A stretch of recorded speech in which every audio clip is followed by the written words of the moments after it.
Hi guys! Nandito ngayon tayo sa may Mall of Asia para i-watch natin ang Pyro Musical Competition dito sa may seaside. So, doon kami sa may Sky Garden pupunta para mas lalo namin mapanood. Ayan, tala, let's go! At manunod na tayo ng fireworks display!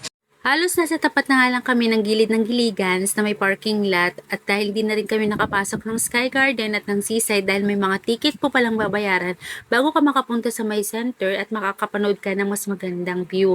Pero okay na rin na aming location at almost 2.5 hours bago pa man nagsimula itong fireworks display. Tara!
Pagkatapos nga na after 15 minutes ay umuwi na rin kami dahil nga medyo gumagabi na at alas 9 na rin ng gabi itong natapos itong fireworks. Pero palagay namin ay hindi pa naman totally ito tapos dahil nga naman napakarami pang tao nagpapasukan dito.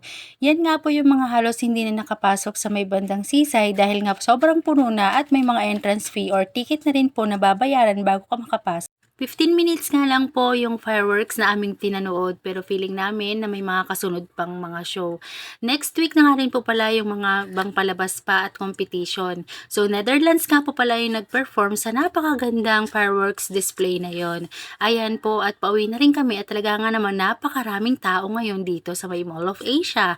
Ayan po at sa gilid pa lang po yan, wala pa po yung mga nasa sentro. So ayun lang po at salamat po sa inyong panonood. Sana po ay nag-enjoy kayo. Please share my video and God bless you everyone.